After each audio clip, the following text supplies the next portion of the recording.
Welcome to Wrestling with Heart, a podcast looking at pro wrestlers giving back to their community. Join me, Stanley Carr, as I interview wrestling's hottest names who use their platforms as entertainers to raise awareness and do community service. Hello and welcome to another edition of Wrestling with Heart. This is the show where we talk with professional wrestlers and professional wrestling personalities about their lives in and outside of the ring, as well as doing acts of charity work, community service, volunteering, and spreading positivity. We're always about the positivity here on the show, and with me right now I've got a very special guest. He has worked for numerous wrestling promotions across the country and around the world, won numerous championships as well. I'm pleased to welcome the one, the only Jason Dugan to the show. Welcome, Jason, to Wrestling with Heart. Thank you for having me, man. It's an honor, honestly. Yeah, happy to talk with you. So where are you from, Jason? Florida. I'm originally from New York, but I stay in Florida. So, I'm New York through and through. Okay, all right. What age did you move to Florida? Man, I think I was like nine or 10. I was adopted. So my mom wanted to, after her retirement, she wanted to move us over here, get us away from New York. I got you. What happened exactly? It was like she adopted two black kids in the 90s, and she's Italian, so it's kind of frowned upon, in New York, if you're a New York Italian, to have two black kids. So Interesting. she wanted us to have, a better life, a good life, clean slate for her. She was gonna retire, and she wanted us to have a good upbringing. All right. Was wrestling something you always enjoyed growing up? Uh, she got me into it, honestly. Um, we used to watch WCW together, as when I was like really, really little. Um, so it was something that me and my mom enjoyed together when she was alive. So it was just our thing. All right, okay. Who are some of your favorites? And if you want to talk about her favorites too, obviously feel free. Um, so she loved Hogan, Sting, and when I was a child, when I got older, she loved Umaga, which that's pretty cool on its own. She loved Umaga, Elijah Burt, um, Rikishi, which is funny because I worked a lot with Samoans, with Pops, and then I was also trained by Elijah Burt, so What comes full her circle? favorites ended up becoming people that I got to meet and work with along the lines. Nothing like the big guys and the real heavyweights that just are in awe when you see them because they're larger than life, they're big, they're tough as nails, and you really just want to stay out of their way because they're just huge. Especially a Samoan, Samoan man, they're just like super extra tough for whatever reason. Mm-hmm. The Well, Samoans are crazy. It's a big family tree. I mean, I personally know, I worked with Pops, Afa, for many years. He helped, me and a lot of guys have good spots over at WXW, and I held the WXW tag titles and the cruiserweight title for Pops. Um, so yeah, that family tree is ridiculous. what were some of the first things that you can recall from Afa, that pieces of advice that still stick with you today when you trained with him or worked with him? Well, there's one situation that I remember. I don't know if I should say it, so, so I'm not going to. Um, but what I will always remember about Pops was how loving he was. Like, you weren't just a wrestler to him; you were his kids. So you were there. You were his kids. Um, and he always made sure that you were okay. Like, he'll be like, "Son, is everything all right?" Um, I miss him on a personal note. I still remember getting text messages from Pops at like 3:30 a.m., 4 a.m. "Son, what are you doing?" It's like 4 a.m. I'm thinking, "What do you think I'm doing?" But he was an early worm. He'd get up. I'm gonna assume he was just getting everything ready with for WXW and for the students, and he had an open line and then a great team. Vertical Rivera from that's his son-in-law, one of the very very good man. Um, so it was a good. It's just a family base over there, and you don't see that with a lot of promotions. You know, it's amazing how that family is just so passionate about the wrestling business because they're really dedicated to their craft. It's in their blood.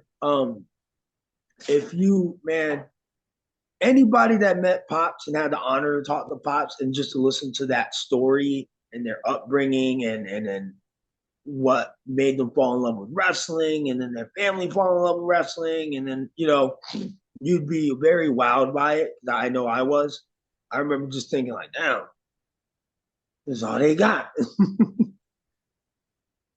Now, when you're training, you're in the ring, those bumps hurt on the mat. You don't want to, you really don't want to get up and have to do it again, like the drills. It really takes so much out of you. What can you tell me about some of the drills that you learned while in training? A lot of the drills we had to do was like cardio or back bumps. So I know, man, I remember we had to do a four-corner roll, right side, left side, freaking, front roll, hit the ropes, hit the ropes, hit the ropes. Then there's like another drill where it would be a drop down leapfrog and slide type in. Like there's so many different wrestling drills to learn in wrestling, and they only do that because the craft of it, to make sure practice makes perfect. So that's why we really do those drills. Yeah, it's discipline. You have to really be disciplined in order And to be. it's a mental memory. Like it's a mental memory. I know in the beginning for me, 7 years ago, it was like, damn, like I couldn't remember Shine and Comeback and these are all wrestling terms, that you should know, going into a match. And I remember it took me a while to really understand those terms, but when I did, I was like, damn, all right, I got it. And now I'm just a fucking beast at it. Psychology is like my strong point in wrestling. It's It's why de- I've been able to accomplish a lot with it. yeah, psychology is definitely important because you want to make sure you're putting those fundamentals down and you're working with your partner or opponent to make sure you're getting your stuff in, but also you're telling a story in the ring. You have to But give a it's reason all story. why. Yeah, it's all story based. I hate wrestlers that go in there and they want to do 100. Oh, sorry, I don't mean to curse. They go in there, they want to go and do 100 spots. Why? What's the purpose of doing 100 spots? As a fan, I'm not going to remember all 100 spots that you do. I'm going to remember key moments to that match. That's where the story base is important because you're telling them a story, you're drawing them in. It's why you have a heel baby face. It's no different than psychology of Batman and Joker, good guy and bad guy. What do you notice every time with Batman?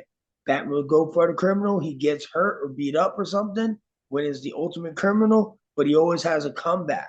He comes back with that comeback and he saves the day, which is like a finish to wrestling. Yes, it's that good versus evil concept. And wrestling has a lot of realism in there. It's very grounded, and you have to really make sure that you're playing to the audience so they know what's going on. Well, man, we watch wrestling change so much since the days of like Hogan and Flair.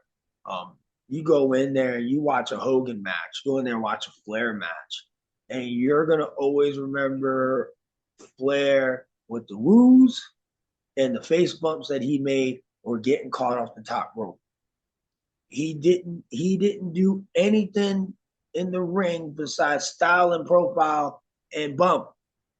He didn't do 100 spots, and that's why people remember Flair because of those key moments. They were able to just be drawn into how he was, as a wrestler. Everybody remember Flair. This wrestling has changed so much. There's a lot of guys that go in there. I want to do a flip, this, and this. And you're trying to remember all of these moves. And then what if a crowd doesn't get into it? Because I know Georgia hates flippity doodas. Like that's a very southern state to where they love beat downs and then storytelling and wrestling.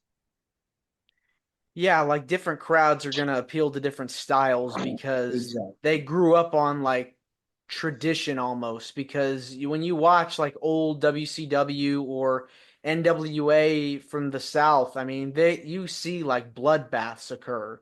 You see street fights, you see brawls. I remember a match years ago. I think it was like 2003, maybe. Pretty good years ago.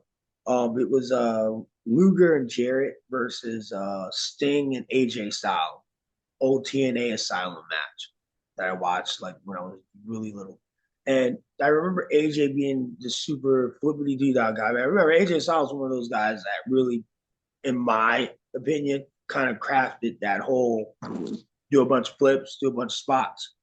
Um, Early on because we were still in the era of storytelling.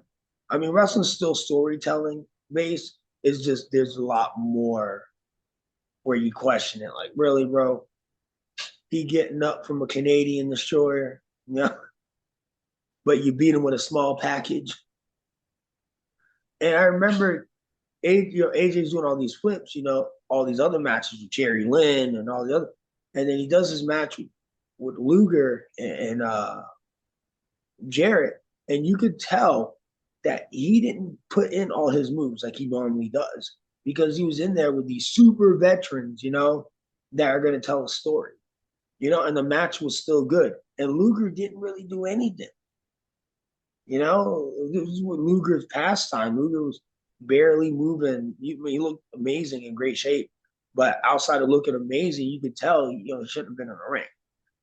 That's just my opinion because he wasn't Lex Luger like back in the day, but he didn't need to be. He had the name, he had the size. He can get over by still telling a story by throwing this poor kid around, you know, and that's what he did. And I like matches like that tell a story.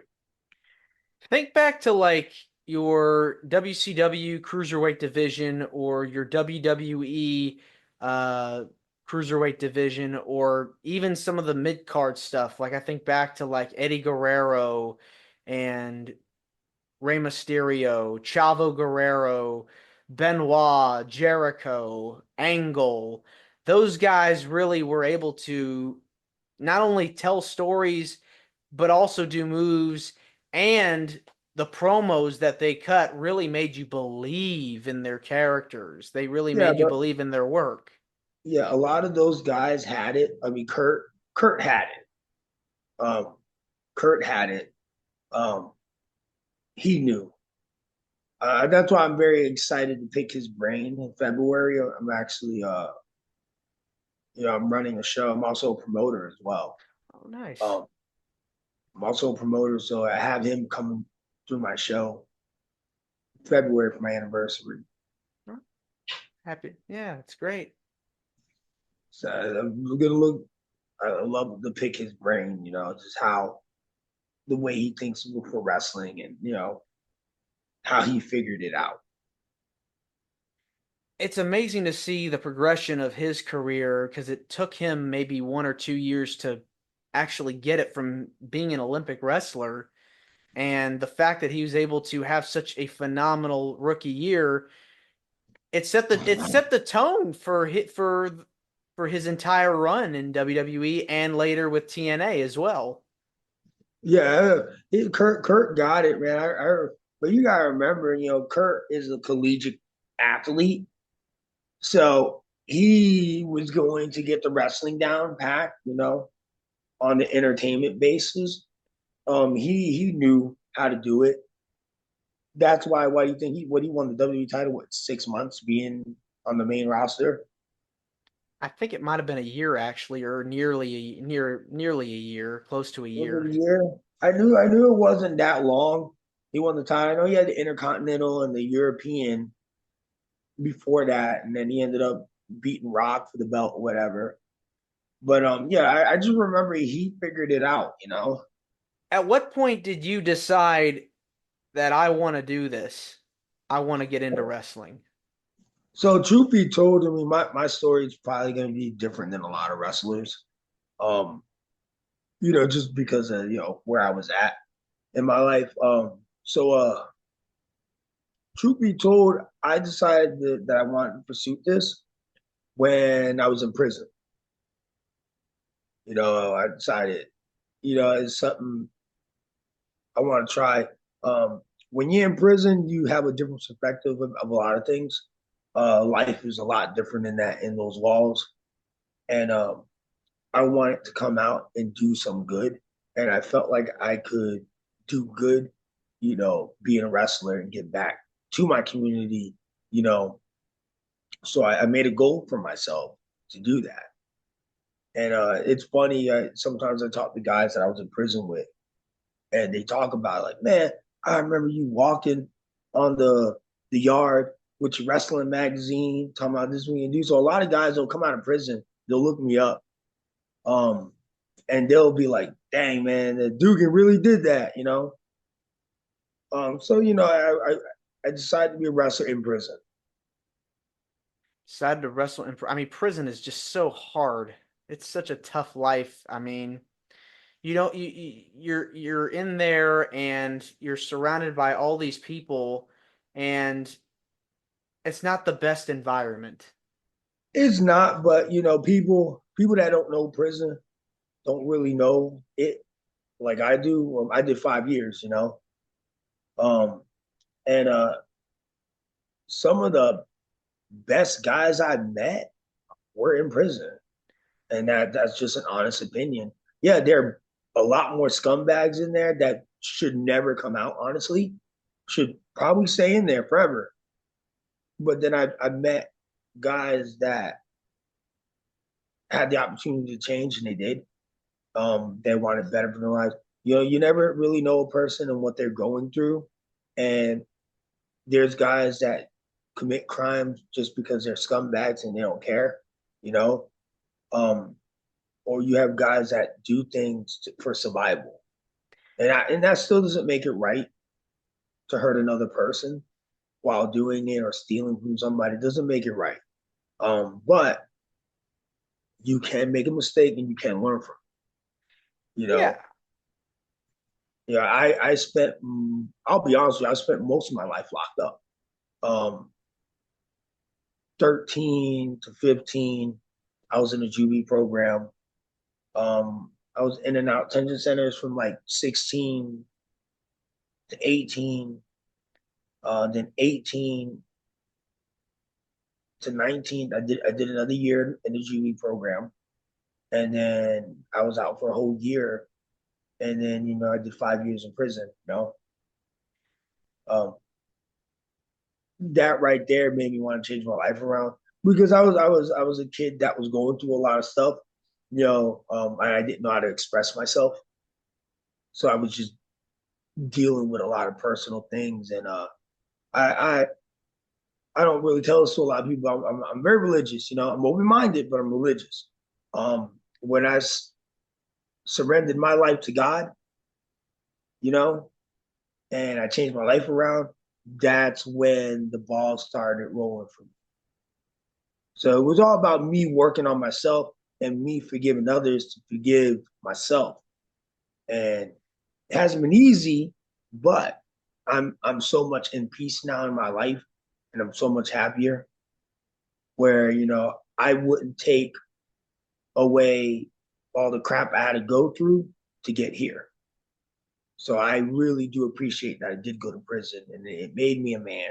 It made me want to get better, and I met people that been in and out of prison all their lives, and I didn't want to live that life. Um, my doctor mom always seemed good in me. She just knew that I was hurting. She couldn't reach me. So I know one of her last wishes before she died was, I do better with my life, because she felt like I had the potential to do it. So I feel like I honored her in a lot of ways because I've accomplished a lot since coming out.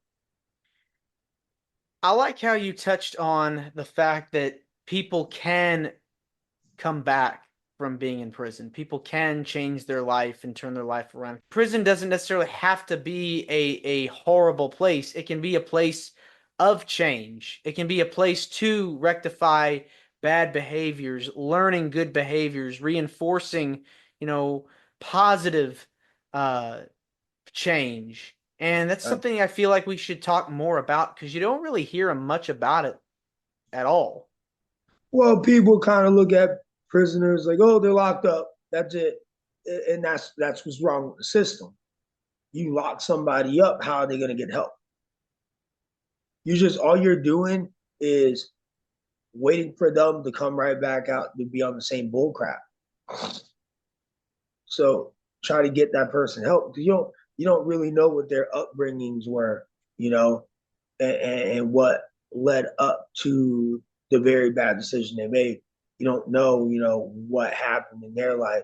I was one of the lucky ones. I had a mom that cared that I went to school, and every decision I made was a decision on me because mentally I was going through stuff.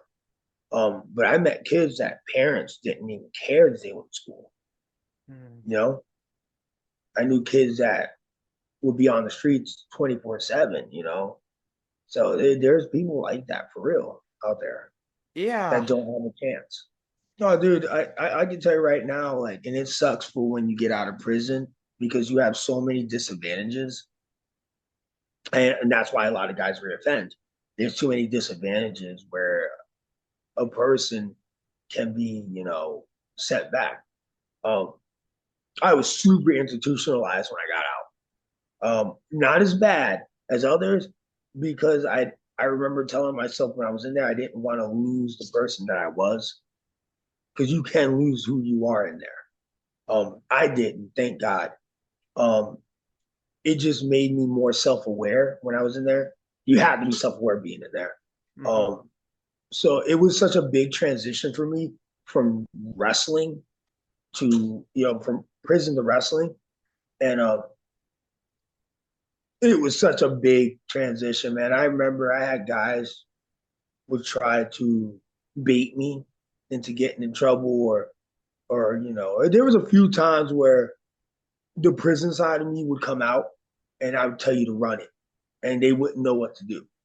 They were like, oh yeah, and I was like, yeah, that's what I thought, and because I was so institutionalized, and then there, if someone messes with you, you stop it real quick. And I remember the way I was coming into wrestling. I had to chill out because I wasn't locked up anymore. And there's guys in wrestling that will try you, man. Like especially because you gotta remember, this is still a competition at the end of the day. They want the spot that you have. So I don't focus on what others have. I focus on what I have. And now I run the top promotion in Florida. I do business with TNA. I travel, do a lot of shows outside of my business dealings. I also do business with Fight TV or TV. So I got a lot for me, and then I know a lot of guys hate it, and then there's a lot of guys that pretend to be my friend. I say that on here so they know when they look that I know. But I treat my business like I was locked up, and I treat everybody with respect. Because at the end of the day, if you want to be respected, you have to give respect. Yeah. Now, back to wrestling. Who have been some of your favorite opponents that you've gotten to be in the ring with over the years? Oh man, too many, dude. Elijah the Pope will always be one of my favorites. Um, Pope is such a great man, and I say that with all sincerity. Um, one of the best people I know. I went in there and I learned. I had series of matches with him, and I learned. So he was definitely one of my favorites. JTG, I love Jay. He's another guy that went in there, had banger after banger with him. Um, I enjoyed my matches with Adam Rose. Those were some of my favorites early on in my career. I've worked a lot of great guys. I just recently worked Jake Hager. That another guy, dude. So those are some of my favorites. I've been blessed enough where I've worked a lot of guys such as like Raven, Just Incredible, the guys I just mentioned. There's just so many guys I've worked over the years. Hell, I've even worked Hammerstone, you know. Yeah, I mean that's a And I did lot. that. Yeah, and I did that on MLW, you know. Yeah. So there's been a lot of guys I've worked with, but I've always learned a lot from every one of them. Who's like your dream opponent that you want to be in the ring with at some To be point? to be truthful with you, it was JTG. It's why they ended up booking me against JTG because they were just too many similarities. So we ended up having those matches. But outside of JTG, that I would love to work would be Homicide. There's another guy that I relate to. So he's another guy I've always wanted to possibly work. I Yeah, know, I know, I know. It's been a few times it almost happened, but then because of scheduling conflict, like obviously, if I wasn't available, he'd be able to do it. If I was able to do it, he couldn't do it because he was with NWA at the time. So it was always like scheduling. yeah. I mean, it seems like you've worked with a lot of people, just a list of who's who in the business so far, and worked with so many different companies, got your own business going. Um, what can you tell me about some of the stuff you've done outside of the wrestling? You kind of talked a little bit about it earlier, touched on a little bit about giving back to the community, but have you done any charity work that you'd like to share or volunteered anywhere that you want to mention outside of the business? Yeah. So I'm very passionate about animals. So I do a lot with the SPCA. I hate people that mistreat animals, man. I'll be real with you. As much as I hate to say it, I believe those are the people that deserve to be in cages. If you can mistreat an animal, that they're babies. I have three animals myself. That's not even including the ferrets. But I have three animals. I have a German Shepherd that was abused. Um, I have a Husky that family couldn't keep, and then I have another dog. He's a collie, you know, and they're my babies. So like I'm very passionate about animals. Um, so SPCA has been something that I have done. I've helped out at the churches in my area. So yeah, I've done a few charity things, and then there's been a few wrestling shows where it's based for charity purposes. I will not charge them for my time. I will go in and do it for free if it's for charity. What is it about giving back that gives you the most joy? Help me out the less fortunate because all of us struggle in life, and sometimes you need a helping hand, man, and it's a blessing that someone's out there that's willing to give you a helping hand. Yeah, Because I believe in paying it forward. 100%. Well, Jason, this has been wonderful getting the chance to speak with you. It means a lot to me and to my listeners and viewers that are watching this on YouTube. Where can people find more about you on social media? I'm an easy guy to find. Um, Facebook, just type in Jason Dugan. I always accept all friends requests. My inbox is full, but I always try to get to everybody. Um, on Instagram, I really just type in Jason Dugan. But literally, if you just type in my name, Jason Dugan, my stuff pops up right away, which I always thought that was weird. All right. Well, Jason, thanks again, and you're more than welcome to come back. Thank you, brother. Get with me, man. If you ever want some names, stars, whoever, For I have a sure. company.